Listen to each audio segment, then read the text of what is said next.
In this episode, we're going to connect the technical work of AI security to the reason it exists in the first place, the business objective.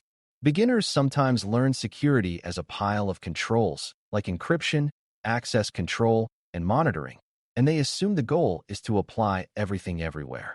In reality, security is always about trade-offs, because resources are limited, time is limited, and not every system has the same consequences if it fails. AI makes that even more true because AI systems can be used for low-risk tasks like drafting summaries, or for high-risk tasks like recommending actions that affect customer data and production systems. Anchoring AI security to business objectives means you start by defining what the AI use case is meant to accomplish, what success looks like, and what level of risk the organization is willing to accept while pursuing that success. That risk tolerance is what people mean by risk appetite. Once you know the use case scope and the risk appetite, you can choose controls that are appropriate and avoid overbuilding where it does not help or underbuilding where the stakes are high. Before we continue, a quick note. This audio course is a companion to our course companion books. The first book is about the exam and provides detailed information on how to pass it best. The second book is a Kindle-only ebook that contains 1,000 flashcards that can be used on your mobile device or Kindle. Check them both out at cyber.author.me in the Bare Metal Study Guide series. A useful way to begin is to recognize that a use case is not the same as a feature. A feature might be a chatbot, a summarizer, or an alert classifier. A use case describes the real-world job the system is meant to do, like reduce time to triage alerts, improve consistency of incident summaries, or help employees find approved policy guidance. Two systems that look similar on the surface can have very different security requirements based on the use case. A chatbot that explains concepts to employees is not the same as a chatbot that retrieves customer records. A summarizer that writes internal notes is not the same as a summarizer that produces regulatory reports. When you define use case scope clearly, you define what data will be involved, who will use the system, what actions will be taken based on the outputs, and what failure would look like. That scope becomes the boundary within which AI security must operate. Business objectives matter because they determine what is truly valuable to protect. For instance, an organization might accept minor errors in a model-generated draft as long as humans review it, because the objective is productivity. The same organization might accept almost no errors in a model that triggers automated containment actions, because the objective includes operational stability and avoiding outages. If the objective is customer trust, privacy protection might be the top priority. If the objective is rapid detection of threats, availability and speed might be emphasized, but you still cannot ignore integrity because bad data could mislead responders. By asking what outcome the business wants, you can prioritize controls that protect that outcome. This is a beginner-friendly way to avoid the trap of security theater, where controls exist but do not meaningfully reduce the risks that matter. Risk appetite is the concept that often feels abstract until you translate it into concrete decisions. Risk appetite is not a single number. It is a set of thresholds and preferences about what kinds of risk the organization will tolerate and under what conditions. An organization might accept low privacy risk for internal draft writing, but accept near-zero privacy risk for customer data. It might accept moderate reliability risk for recommendations that humans will check, but accept low reliability risk for outputs that become records. It might accept the risk of occasional false alarms to catch more true attacks, but accept very few false positives in a workflow that pages executives at night. In AI security, risk appetite helps you decide where to require verification, where to restrict data access, where to mandate human review, and where to prohibit certain uses entirely. Without risk appetite, teams argue endlessly because there is no shared definition of acceptable. A practical way to anchor security to scope and appetite is to map the use case to impact categories. You do not need complicated frameworks to get the idea. You can ask whether this use case touches sensitive data, whether it affects production systems, whether it creates official records, whether it influences customer outcomes, and whether mistakes could cause harm. If the answers are mostly no, you can design lighter controls that focus on basic privacy and quality, like minimization and output constraints. If the answers are yes, you design stronger controls like strict access boundaries, robust provenance, human approval gates, and careful monitoring. The key is that you align controls to the consequences of failure. That is the essence of risk-based security, and it is especially important in AI because AI systems can spread mistakes faster than humans can. Use case scope also determines what you explicitly exclude. Beginners sometimes think scope is only what the system does, but scope is also what the system must not do.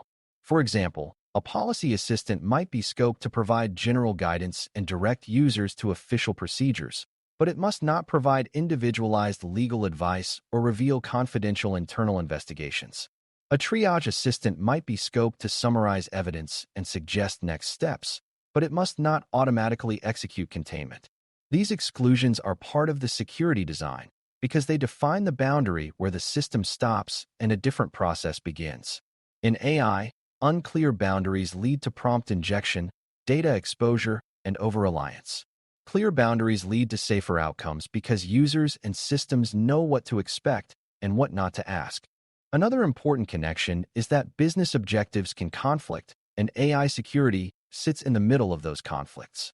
The business might want speed and cost savings, while security wants careful verification and restricted access. The business might want personalization, while privacy wants minimization. The business might want broad adoption, while engineering wants controlled rollouts. Anchoring to objectives does not mean you blindly follow speed. It means you make trade-offs explicit and choose controls that satisfy the most important objectives without creating unacceptable risk. This is why it helps to articulate success metrics alongside risk metrics. You might measure time saved, but also measure policy violations, sensitive data exposure incidents, and error rates in high-impact outputs. When you track both, you can negotiate trade-offs with evidence rather than feelings. Risk appetite also influences how you handle model uncertainty and hallucinations. If the use case is educational, you might accept that the model occasionally makes minor mistakes as long as it is framed as a learning aid. If the use case is operational decision support, you may require grounding in approved sources and verification steps for key claims. If the use case is automation, you might require strict schemas, conservative default actions, and human approval for anything high impact. This is not because one use case is more important than another. It is because the cost of being wrong differs. When risk appetite is clear, you can configure the system to match it. For example, you might constrain outputs to be cautious and evidence-linked in high-stakes workflows, while allowing more flexible explanation in low-stakes workflows. A common beginner mistake is to assume that if a model works well in a demo, it is ready for production. Demos often use clean inputs and friendly questions, which hides real-world risk. Anchoring to business objectives means you test in conditions that match reality and measure outcomes that matter to the business and to security. If the objective is to reduce incident response time, you test whether summaries truly help responders and whether they remain accurate under noisy inputs. If the objective is to reduce support load, you test whether the model resolves issues without exposing sensitive data. If the objective is governance, you test whether the model consistently follows access boundaries and purpose limits. This kind of testing is a security control because it prevents you from deploying a system that meets the feel-good objective but fails in the real environment. As you think about scope and appetite, you should also recognize that these are not one-time decisions. Businesses change, threats change, and AI capabilities change. A use case that was low risk can become high risk if it starts consuming more sensitive data or if it becomes integrated into automation. Risk appetite can change after an incident or after new regulations. Anchoring AI security to objectives means you revisit scope and controls regularly, especially when the use case expands. It also means you design for controlled growth, where expanding a use case requires explicit review and new controls, rather than silently expanding by adding more data sources. This is a practical governance habit that keeps systems from drifting into risky territory without anyone noticing.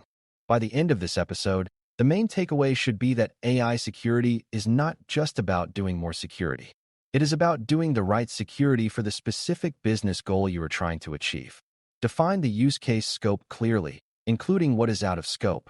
Understand the organization's risk appetite in concrete terms, such as how much privacy, integrity, and reliability risk is acceptable for this workflow.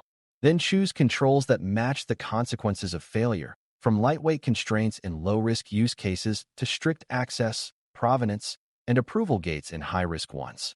When AI security is anchored to business objectives, it becomes easier to justify, easier to prioritize, and more effective because every control has a purpose tied to real outcomes rather than to abstract fear. Thanks for listening. For more audio courses, daily newsletters, and more, please visit baremetalcyber.com.